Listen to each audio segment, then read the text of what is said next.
que vous l'avez tous compris. I think you all understood that so far. Si vous voulez poser des questions, vous allez au bout de la micro. If you have any questions, you're gonna help behind the mic. Allez, go.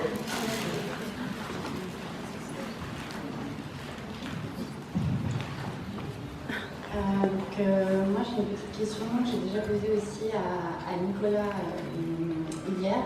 Je voudrais poser la même à James, c'est-à-dire que je crois savoir que dans les universités, dans le monde, Buffy est une des séries les plus utilisées pour tous les messages, les valeurs morales, etc.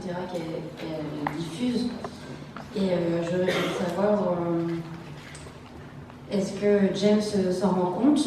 Est-ce qu'il a, enfin, James et tous les autres acteurs ont vraiment conscience de l'impact que ça a eu dans nos vies à nous et aussi dans la société? Et quel était, je veux dire, le message le plus fort, qui lui le tient le plus à cœur, qui a été diffusé et partagé par la série? Merci. Avec plaisir. She asked Nick already, but she wants to know if you know that even today, Buffy is the TV show that is the most studied in college, in universities, for writers or directors, or it's still the show that they use as an example to teach. And did you know about it? Yeah. And what do you think? Why do you think it's Buffy that they use? And what is the message, the most strong message that Buffy, the show Buffy, is giving to people? Great question. Give me that. You know how to turn a button on. See, there you go. It's written on. On. Very good. That's a really great question. Joss and I, Joss Whedon and I are both big fans of Shakespeare. And Buffy is a lot like Hamlet. Hamlet is his favorite play. And Hamlet is the story of a young man who gets to adolescence, to the point of life where a human being can see the world clearly for what it is, which is a pretty messed up place sometimes. And for Hamlet, it's about, Hamlet turns to the audience and says, "Hey guys, should I kill myself? I was thinking about killing myself because I really don't understand why we're even living through this." That's the to be or not to be speak. And Hamlet decides instead of killing himself, he will try to fix the problem. And so, in a way, the theme of Hamlet is don't give up. And Joss kind of made his own Hamlet, but it's a woman going through it, but it's a very human story. I think what makes the show resonate with me is that this is the secret of the writing, actually. And if you want to teach a Buffy class, you can tell them I know the secret. Joss was asking his writers and himself to think of their worst day, the day that they never talk about, the day that they hurt someone or they got hurt so badly that they can't admit what happened. And then slap fangs on top of that secret and tell the whole world. So it was a sustained act of bravery and vulnerability from all of the writers. In fact, it's a sometimes fun and sometimes horrifying game to play if you want to rewatch the show and ask yourself, what was the experience that led to this episode? Sometimes you kind of laugh about it, and sometimes you're just like, oh no, like that's horrible. But it keeps the show. It's not a show where there's a bunch of adults in Hollywood telling the audience this is how you should feel about growing up. Or that it's a show about a bunch of human beings who happen to work in Hollywood saying, this really hurt me. Am I alone? Did anyone else go through something like this? And so it comes from a real place of vulnerability and honesty. And that's why I think the theme hits so hard life hurts. I think I said it this morning. Life hurts sometimes, but it's worth it. Keep going. Get up out of bed and do it again. That's what.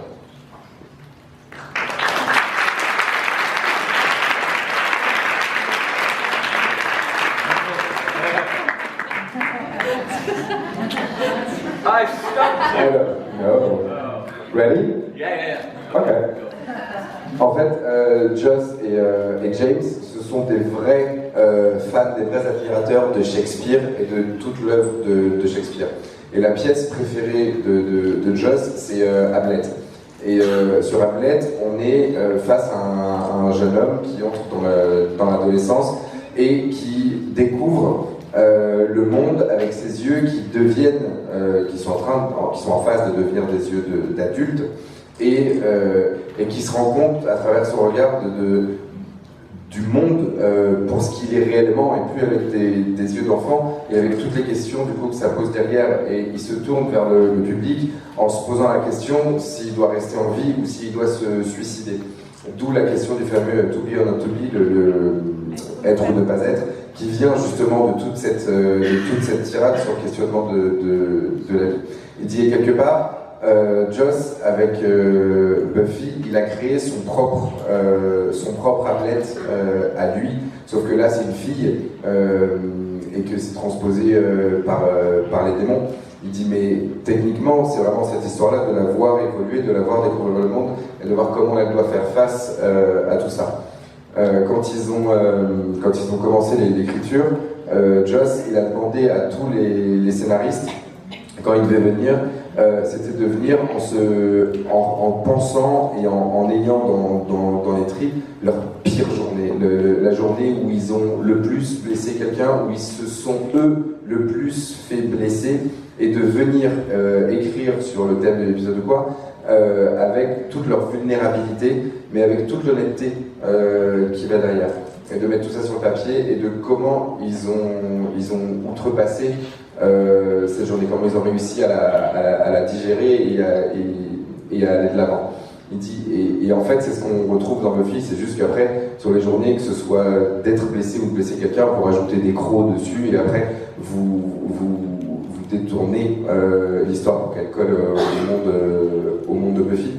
Mais tout le chemin, le message qui est donné, c'est que au final, même si on se pose toujours la question de est-ce qu'on doit survivre ou pas à ça, il faut toujours se rappeler que quand on arrive à le faire, au final, la vie, elle a le mérite d'être vécue.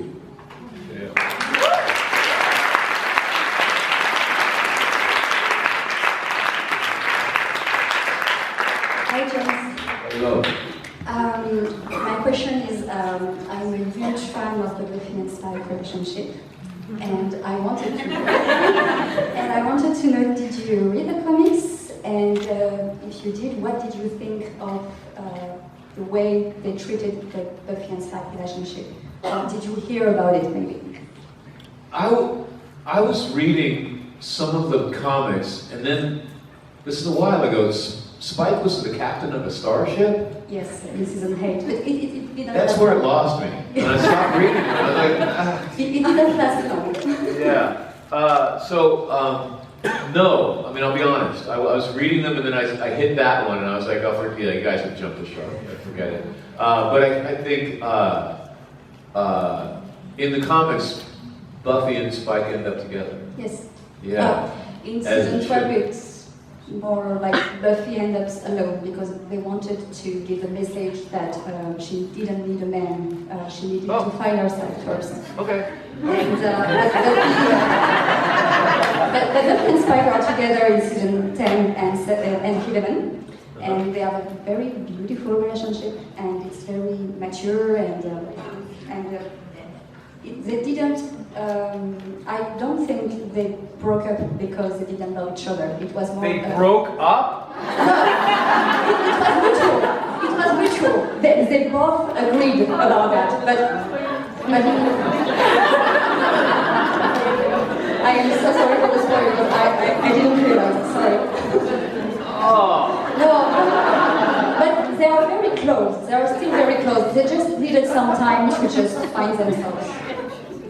And but it's a very beautiful relationship in the comics. They are very, very perfect. Yes. And I just really love it. And I wanted to know what you thought about it. But if you Yeah, I was talking about it this morning, that at the end of Buffy, there's the great scene where she says, "I love you" to Spike. And the Spike says, "No, you don't, but thanks for saying so." Am I making your life hard? No, I'm just talking here. Okay. For me, I think that was Spike's best moment. That's when you realized that he was maybe going to make it and redeem himself. Because in that moment, he realized that he wasn't good enough for her yet. Right? Because he just got a soul. So he just started growing up at that point. And he had a lot of growing up to do. I mean, Spike was a murderer. He was horrible. And she's a hero.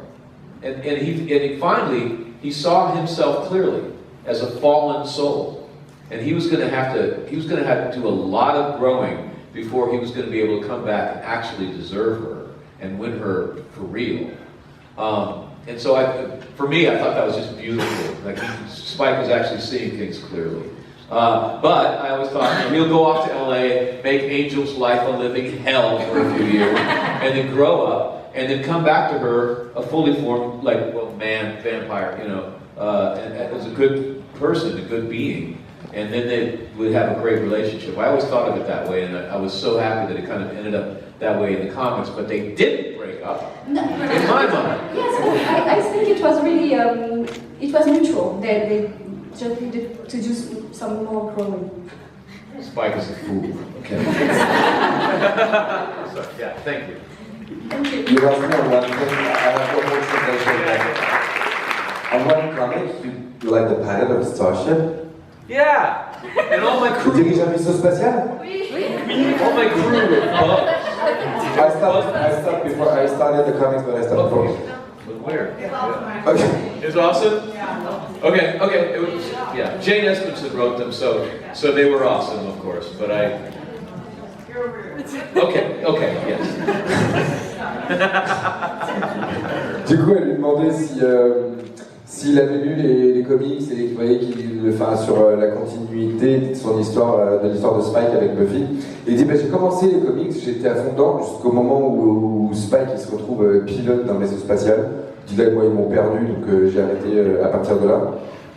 Après, il y a eu beaucoup d'échanges entre les deux, mais surtout ce que disait James, c'est que pour lui, le plus beau moment dans leur relation, c'est à la toute fin de la saison 7, quand ils se mettent la main et qu'elle lui dit « je t'aime », et il lui dit « non, tu ne m'aimes pas, mais merci de dire ». Elle dit, et pour lui, c'est là qu'en fait, il se rend compte réellement de ce qu'il est pour de vrai et en profondeur. Il dit, Spike, il est tout nouveau avec son âme, c'est quelque chose qui vient de lui arriver. Ça a été un meurtrier pendant je sais pas combien de décennies. C'était vraiment quand même un gros salaud, pour être honnête. Et elle, c'est une héroïne. Donc il y a un moment, tu peux pas avoir le gros méchant avec l'héroïne, ça reste. Par contre, c'est là où on voit qu'il comprend le chemin qu'il va devoir parcourir pour pouvoir enfin être à la hauteur de ce qu'elle mérite. Bon, ok, quand il est revenu, il est parti à Los Angeles pour casser les pieds à Angel pendant quelques années, mais au final, après, au niveau des comics, c'est ça qu'on retrouve. C'est qu'il fait son chemin pour, comme si c'était une âme déchue qui finalement a tout un nouveau chemin à parcourir pour récupérer la grandeur de son âme.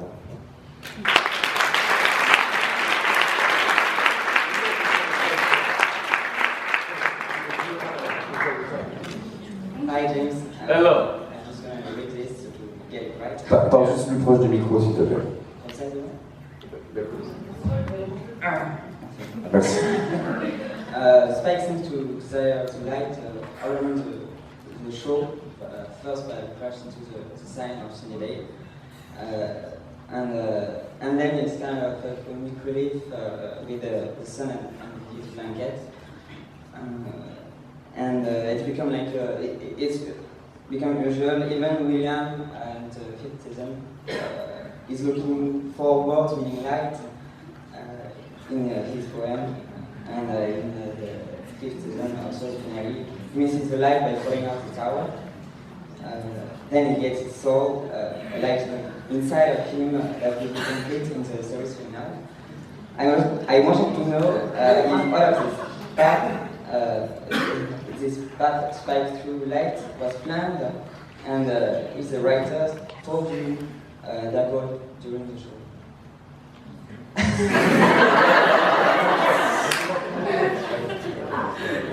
The path of Spike toward light. Yeah. Yeah. I think. Yeah, he was just asking me about Spike. Seems to be there's a lot of metaphors for light, and he seems to be coming into the light. Like he ends the show actually lighting up. You know? And so, were all of those images planned? I think is the question.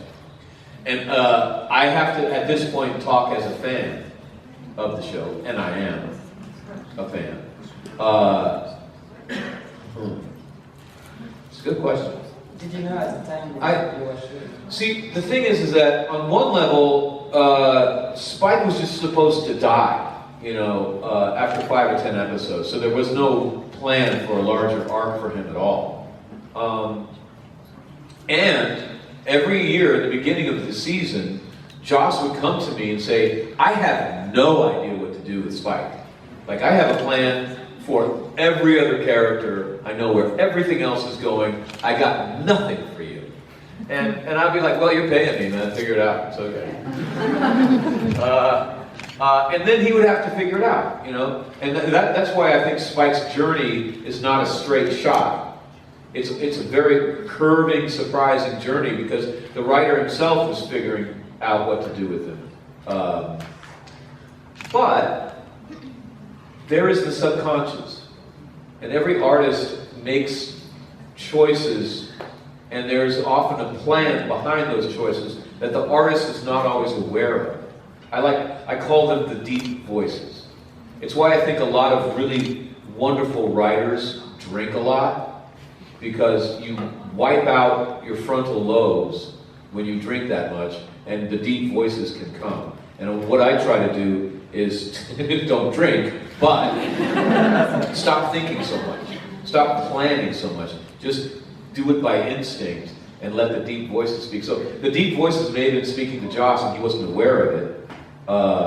But as far as I know, he didn't know what to do with me year to year. So I think that's what it is.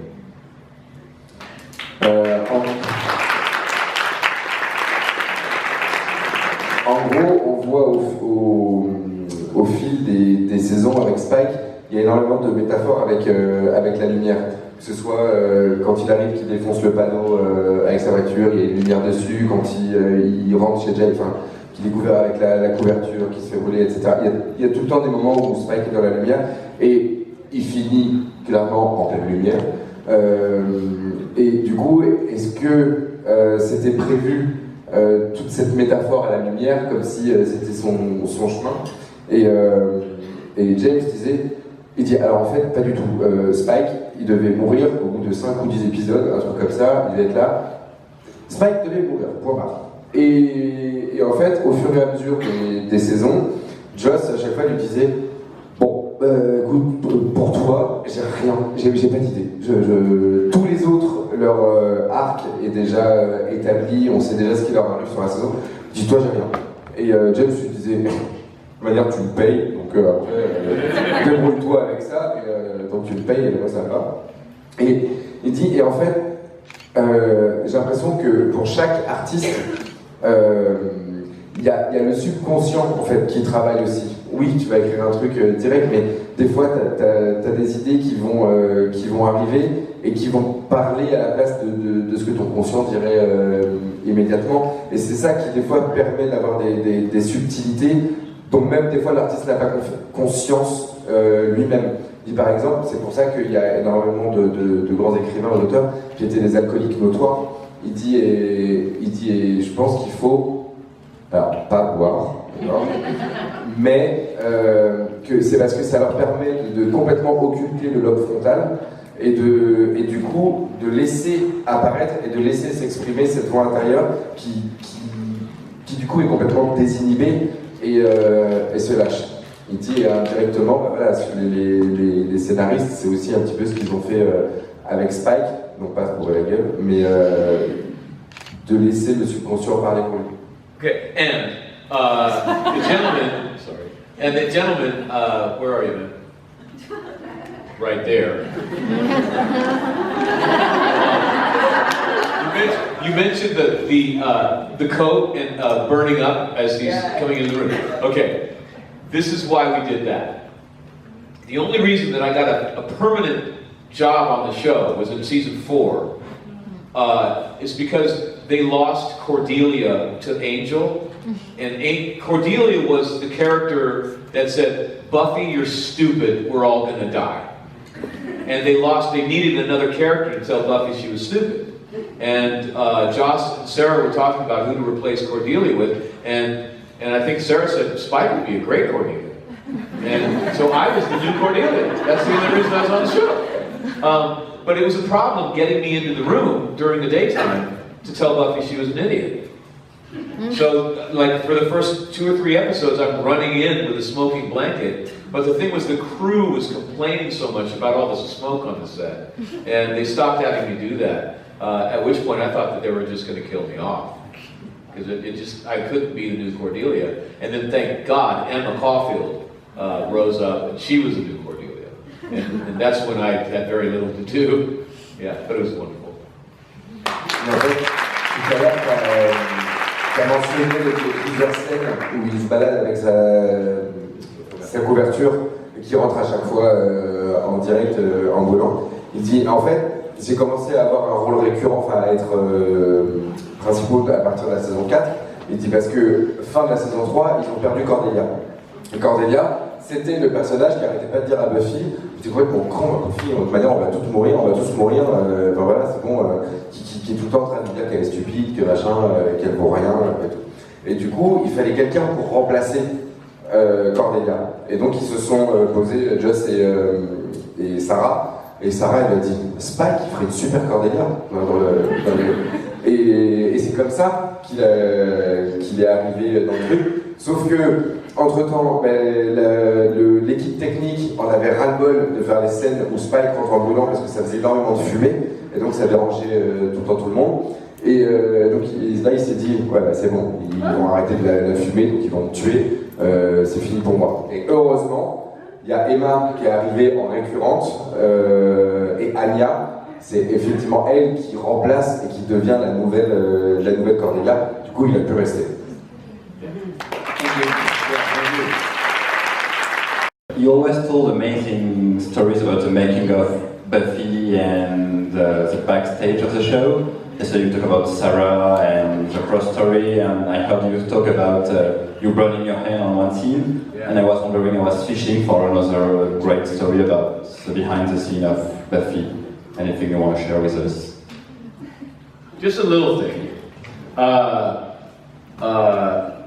Let's see. What's his name? He played one. It'll come to me. There was an actor that played one of the gentlemen. Thank you. Who said that? You're so smart. You are smart. Camden. Voice? Camden what? Toy. Camden Toy. His last name is Toy. A really great actor whose last name is Toy. So Camden played one of the gentlemen, and he was so good they had him back as this demonic character who was torturing Spike while he was in the long process of getting his soul. And I just remember both Camden and I are from stage, and on stage you don't have any stuntmen for stage. Like the actors are stuntmen, so you learn how to do stunts. And so Camden and I were both pretty good at stunts. And he was drowning me. He was like forcing my head up and then down to the water. And we were doing it so well that they like the crew rushed the set and like grabbed him and took him off me to try to save me. And then I came up out of the water and realized what was happening. Ken and I just started laughing. We were like, "We got you!" Yeah, you know a stunt goes really well when everyone like rushes and said, "Are you okay?" I'm like, yeah, it was a stunt, you know. Yeah, that was a little one.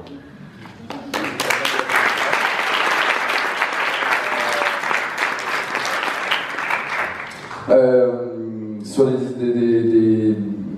des anecdotes de tournage, il disait en fait il y a un acteur qui était un des gentlemen dans Rush qui s'appelle Camden Toy, qui rigolait, jouait, c'est sympa comme prénom, quand un grand acteur.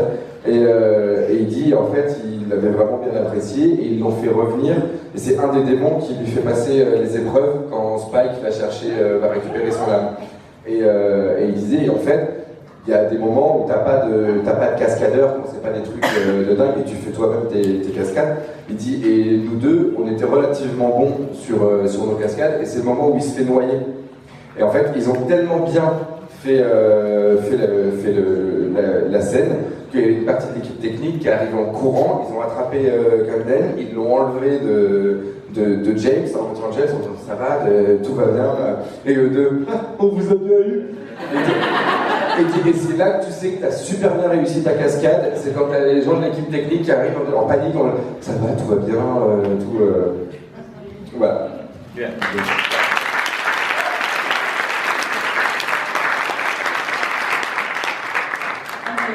Hello. So one of the things I think is so wonderful about the character of Spike is the relationships that he has with all the other characters on the show. Love him or hate him, but everybody has a reaction to Spike. And one of the relationships that fascinates me the most is your relationship with Drew, because there is real love and tenderness, and it's a deeply erotic relationship, but there's violence, there's obsession. So I want to ask, how was it to portray a relationship like that is it's quite real and it's quite problematic, particularly on a show that had a lot of really positive messages about what relationships could be? Yeah. Was there 30 violence? words or less. Yeah, but between Drew and I mean, we committed violence on other people, but I'm not sure that Spike was ever violent to Drew. But violence is really part of the relationship. Yeah. You have this Okay. Yeah. Well, they were killers. I mean, you know, it's their job. So. The thing about Drusilla was, Joss told me that I was playing a character that was soulless and didn't love anything or anyone. And he explained the theme and how vampires are just metaphors for the things you have to overcome. And so he didn't want the audience feeling for the vampires or understanding the vampires. He wanted them to just be metaphors for problems to be conquered. And I remember when he told me that you know, you're soulless, you don't love anyone. And I said, yeah, sure, okay, you got it, boss. And he turned around and I was like, fuck that. Like, if I play it like he wants me to play it, he's going to kill me off for 5 episodes. That's going to be a character that will never last. But I was poor, and I needed money. I'm not kidding, like, it's for real. Like, I was a new dad who was I was a theater actor, and you don't make any money when you're a theater actor, and I had a son. And so I had to get some money. So I decided to find the love. Because I feel like love is, in art, love is the rocket fuel. Love is how you're going to connect to the audience. It could be love denied or love crushed. It doesn't have to be happy love, but it has to be in there. And if you can find where the love is in the character, you find something that the audience can graft to. So I was like, okay, well, I'm a murderer, but where's the love? And it was obviously for Drusilla, would be where you could play that. And on the page, in the scripts, Spike often seemed like he was making fun of Drusilla. And I decided to completely undercut that and play it absolutely the opposite way. I remember one time, she's laying on a table and she's looking at the ceiling of the building we're in, saying, oh, I can see the stars. And Spike goes, you know, he says something, blah, blah, blah, blah. Oh, and those aren't, that's the ceiling, honey, it's not the stars. And on the page, when you read it, Spike is really kind of making fun of her. He's really kind of being a dick to her, frankly. And I said, I'm going to play it like that's my favorite thing about you, babe. I love the fact that you can see the stars in the ceiling. That is amazing. And at every turn, I played the love for her, trying not to get killed off. And really undercutting the theme of the show. I was aware of the theme of the show, and I was undercutting a really powerful theme out of selfishness. But it created a character that was interesting, I think. And it forced Joss to kind of look at villains in a more gray area rather than black and white. So. On me demandait comment il a pu créer le personnage de Spike dans son histoire d'amour avec Drusilla. Et parce que finalement, quand on les voit arriver, on voit que dans leur relation, il y a tout de l'amour. Il y a de l'obsession, il y a de l'amour, il y a de la haine, il y a de la peur, il y a de la rage, il y a absolument tout. Et il dit en fait, quand on a été pris, quand j'ai été pris sur Buffy, Joss, il lui a dépeint les personnages de manière très simple et carrée. Vampire, méchant, métaphore pour les problèmes. D'accord? Donc, il n'y a pas d'amour, ils n'ont pas d'âme, ils n'aiment rien, et voilà. Il dit, et quand je suis arrivé là-dessus, il dit, alors c'est très égoïste de ma part, hein. Il dit, mais en fait, j'étais pauvre, j'étais un acteur de théâtre, quand tu joues au théâtre, tu ne gagnes pas une thune, je suis confident.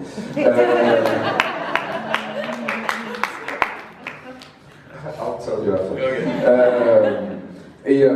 Et du coup, il dit, là, moi, je venais d'avoir un enfant, donc il fallait que je trouve de l'argent. Et je me suis dit, mais si je joue tel qu'il m'a demandé de le faire, sans rien, j'arriverai jamais au bout de 5 épisodes, ils vont me décaniller. Et finalement, il se rend aussi compte que pour lui, dans l'art ne peut s'exprimer que s'il y a une forme d'amour. Sinon, on n'arrive pas à capter le public. Il dit, après, ça peut être un amour détruit, ça peut être un amour dramatique ou un amour magnifique, mais il faut qu'il y ait l'amour au centre du truc. Il dit, et quand je regardais les scripts qu'il y avait, Spike était toujours en train de se moquer de Drusilla, il était toujours en train de la tacler, d'être sarcastique et ironique. Il dit, moi, quand Joss il m'a dit, bon, tu joues sans âme et sans amour, j'étais là, oui, Joss, oui. Bon, alors là, t'inquiète, je vais faire complètement l'inverse. Et c'est ce qu'il a fait. Il dit par exemple, dans Souvenir, l'épisode où Drusilla, elle est allongée sur la table et elle regarde le plafond complètement à moitié dans les vapes, et qu'elle dit, oh, je vois les étoiles. Il dit, dans le script, vraiment, il la casse. Limite, c'est pas les étoiles, c'est le plafond. T'es con, quoi. Il dit, et moi, je voulais justement montrer que il l'aime pour ça, il l'aime pour ce grain de folie et pour ce truc-là. Et c'est pour ça qu'il a joué en mode. C'est ce que j'aime le plus à propos de toi, c'est que toi, en voyant le plafond, t'arrives à voir les étoiles. Et la même phrase, simplement dite différemment, avec une autre intensité, ne donne pas du tout la même profondeur et la même image du personnage. Et c'est ce qui a fait que. On l'a eu jusqu'à la saison 7.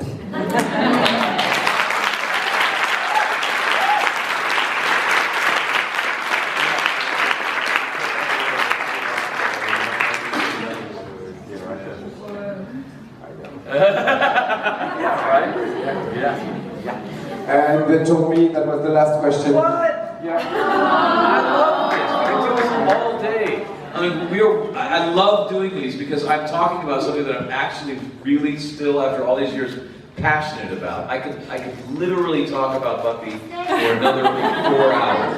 Non, je vais faire un truc, ils vont me tuer, le staff, je m'en fous. Ok, check les faits. Je sais, merci.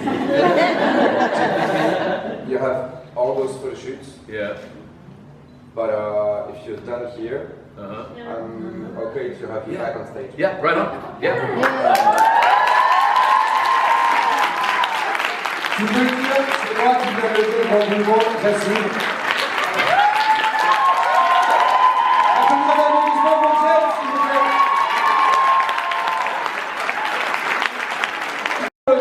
I told you to record it.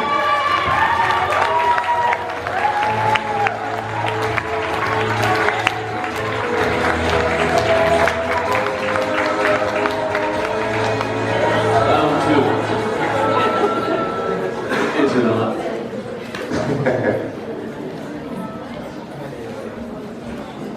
It's like, we were here like 20 minutes ago. It's fun. Yeah. Hi. I was wondering, so Attends, silence dans la salle s'il vous plaît. so you've been playing Spike for ages, and you bring back to life this character. You did an amazing job, and I was wondering how was it emotionally, like at the end. What did you feel like for us watchers? I used to watch it on Saturday night, and suddenly no more Buffy, and I was, oh my god, what am I going to do with my life? But what about you, because you really lived it?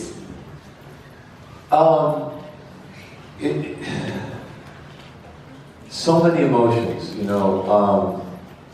Well, first of all, when Buffy was over, I was like, I'm off to Angel. You know. Let's see.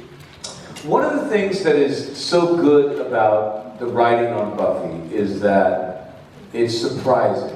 Like, you don't know where it's going to go. Like, usually, when you do a television show, once you've done a few episodes, you know what you're going to be asked to do. And you basically do that thing for the rest of the show. And it can be boring. But with Joss, I had no idea what he was going to have to do. And some of the things he wanted me to do were things that I was very, very uncomfortable with. Like the musical. I thought we were toast. I thought that was the worst idea in the world. That bathroom scene was something that I really did not want to do very strongly. There were many things. I came to a point where I realized that I had to do anything to anyone and wear or not wear whatever they decided. And there was no way of telling what it was going to be week to week. And it was actually terrifying. And I would start to read the scripts like, oh God, what are they going to have me do? It is the reason that the writing is so good, is it's not safe. So when the whole thing was over, when Angel was over too, it was a mixture for me of knowing that I will miss it, but also being kind of relieved of being out of danger in a weird way. Does that make sense? Yeah, so it was both. Okay, thank you very much. Comme on sait qu'il a lui aussi adoré la série, qu'il a vraiment fait vivre ce personnage, comment lui il s'est senti quand la série s'est arrêtée, comment est-ce qu'il l'a vécu? Il dit, en fait, c'était bizarre. Il dit, bon, déjà, Buffy s'est arrêtée, moi j'ai fait, salut les gars, je pars chez Angel, donc il y a une partie qui continuait un petit peu en tout cas avec le personnage. Il dit, par rapport à Buffy, il dit ce qui est fantastique, c'est qu'avec la qualité de l'écriture de la série, c'est de ne jamais savoir ce qu'ils allaient faire de ton personnage. T'es jamais en fait t'es jamais en sécurité. Et donc du coup, il dit, je me suis retrouvé aussi à faire des trucs que j'avais pas du tout envie de faire ou avec lesquels j'étais pas d'accord. Il dit la comédie musicale, c'est la pire idée qu'on puisse avoir. Il dit la scène dans la salle de bain, il dit j'étais ferme là-dessus, je voulais vraiment pas la faire, mais en même temps, tu sais que par leur écriture, ils t'amènent quelque part avec un vrai but sans jamais savoir où tu vas aller. Il dit par contre, ne sachant jamais où tu vas aller, t'es constamment dans l'insécurité. En mode, des fois je lisais des scripts à regarder, oh, qu'est-ce qu'ils vont me faire encore, où est-ce que je vais aller. Il dit, du coup il y a un double sentiment. Quand ça s'est arrêté, il y a le côté, t'es triste parce que ça te manque, et en même temps, enfin, je serai plus dans le perpétuel doute de qu'est-ce qui va m'arriver, qu'est-ce que je vais devoir faire. Donc ça, par contre, c'est reposant. Donc il y a les deux.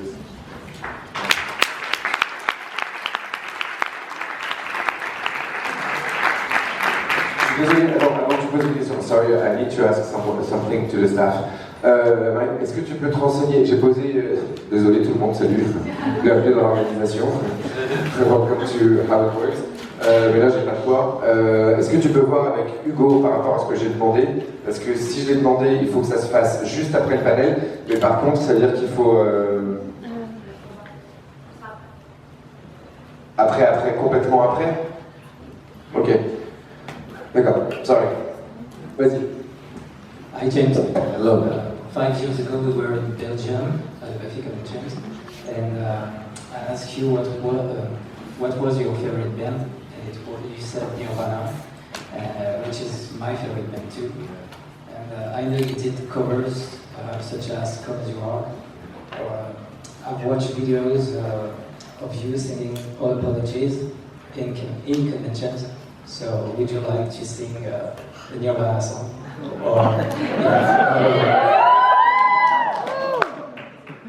What else can I say? Everyone is gay. What else can I write? I don't have the right. In the sun I feel as one. In the sun, Mary, Barry, yeah.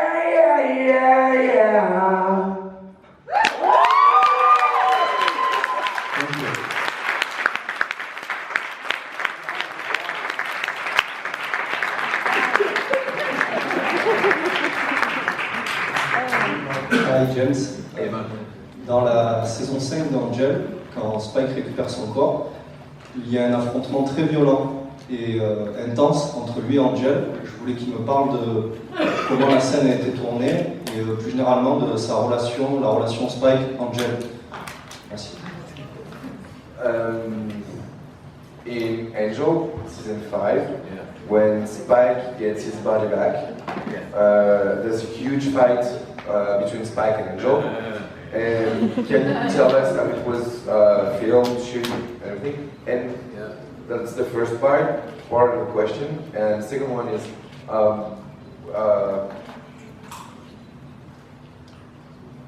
if you can talk about Angel and Spike relationship, but the whole relationship, like from centuries ago. Yeah. For the fight, you know, I was just amazed that they would have me beat him. Because the show's called Angel. Usually if the show's called Angel, Angel's going to win the fight. But it was Joss Whedon, so it's going to be flipped on his head. I remember the first time I was on the show, it was before season 5, I think it was in season 1 or 2. And I was up on a rooftop just slagging him down. Like, oh, Mr. Hedgeo, how you doing, you know? And I thought, how brave for the writers to, right as the show is beginning, right as it's finding its legs, to just slag off the lead character, or turn the lead character into a puppet, you know? Like, they were very brave about that. I was just overjoyed that I could kick his ass on his own show.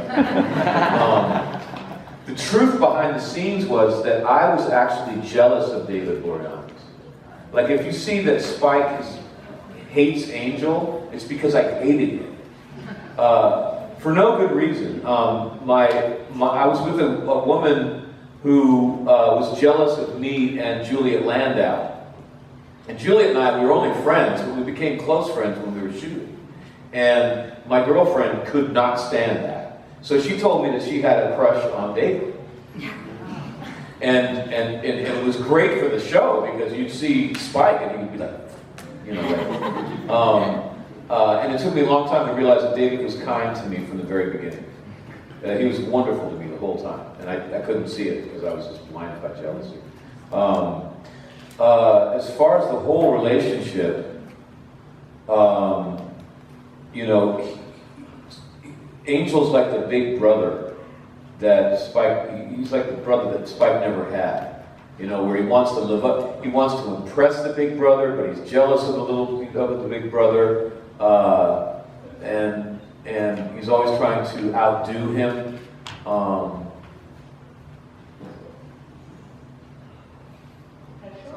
I think that's kind of it, really. I don't think that Spike ever really grew out of that.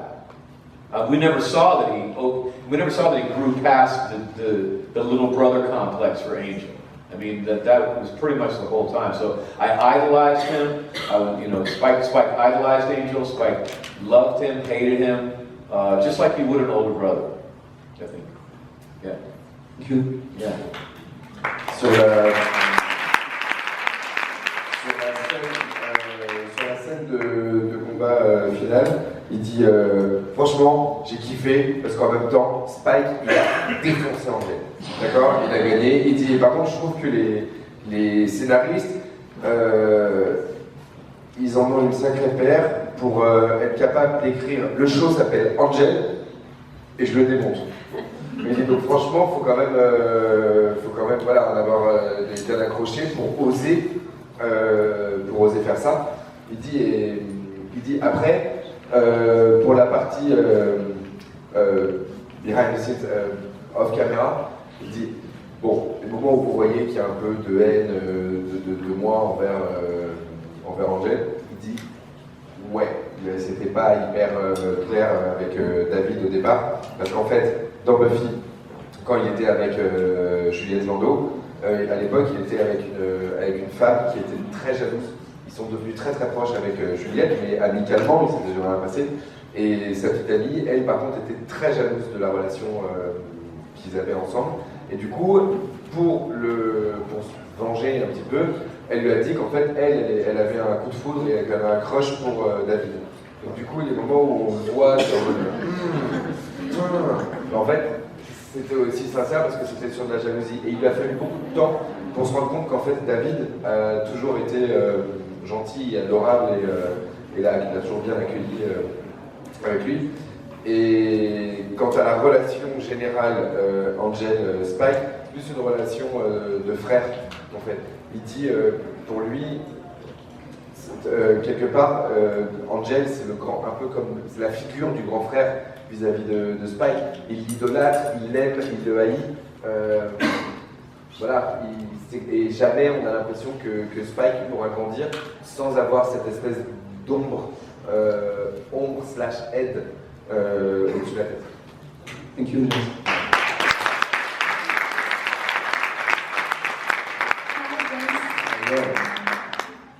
Ma question sera en français. Peux-tu nous raconter une petite anecdote au cours de la série Buffy qui est drôle et que tu as envie de partager, s'il te plaît? Can you share with us like a real fun fact or a blooper or something that happened during shooting Buffy?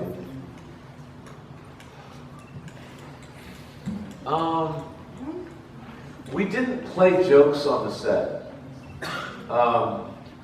It was like a lot of television shows. There would be a lot of joking around, and someone might bring in, I don't know, they'll play jokes on each other on the set. We didn't do any of that because we were being worked to death. We worked up to 20 hours a day on Buffy. Usually a TV show is 12 hours. The day is 12 hours. That's normal. But we never did 12. 14 for us was the short day. So it was usually 14, 16, 18, and it wasn't rare that we went 20 hours a day. Just because there was so much to do. It was a very ambitious show, and we were struggling just to try to live up to these wonderful scripts. I mean, it was a sweet frustration to know that however hard we tried, the show was never going to be as good as the scripts. And if you doubt me, read the scripts. They're funnier than the show. They're more entertaining, they're more dramatic. There's always something in the script, some description between the characters that we didn't get. because we tried, but there was so much gold in those scripts, we couldn't mine it all. So we were always reaching, and we were so tired. There just wasn't time for bloopers. I'm sorry. I don't have anything. C'est pas grave, merci. Yeah. Thank you very much. Désolé, je ne peux pas mettre de bloopers ou de faits drôles, parce qu'en fait, sur Buffy, en général, comme l'a dit Emma tout à l'heure, une journée normale à la télé, c'est 12 heures aux États-Unis. Nous, une petite journée, c'était 13. En général, on était plus sur du 16h, 18h, des fois 20h d'affilée. Il dit qu'on était morts, on était plus qu'épuisés, on travaillait, mais jusqu'au bout. Quoi. Il dit, donc t'as pas le temps, on se faisait pas des blagues les uns aux autres, etc. Déjà, on essayait de faire vivre le script à hauteur de la qualité qu'ils étaient. Il dit, mais je vous promets, il dit, nous, on passait tellement de temps à essayer d'avoir, nous, une qualité de jeu qui était aussi bonne que la qualité de ce qui était écrit, d'atteindre ce résultat. Il dit, et honnêtement, on ne l'a jamais eu. Il dit, et si vous doutez de ce que je suis en train de dire, sérieusement, a priori c'est que c'est trouvable, s'il me dit, trouvez les scripts, lisez les scripts, et vous verrez qu'il y a des moments, il y a des parenthèses, des indications de jeu, de quoi faire, ou d'intensité, que même nous, on n'arrivait même pas c'est pas à concevoir, mais à transformer et à rendre et à donner dans le truc. Et dis donc, quand tu passes autant d'heures d'affilée à essayer d'atteindre ça, je suis désolé, mais on se fait, c'est pas des blagues ou des trucs, on n'avait pas le temps pour les bloopers, quoi. Yeah.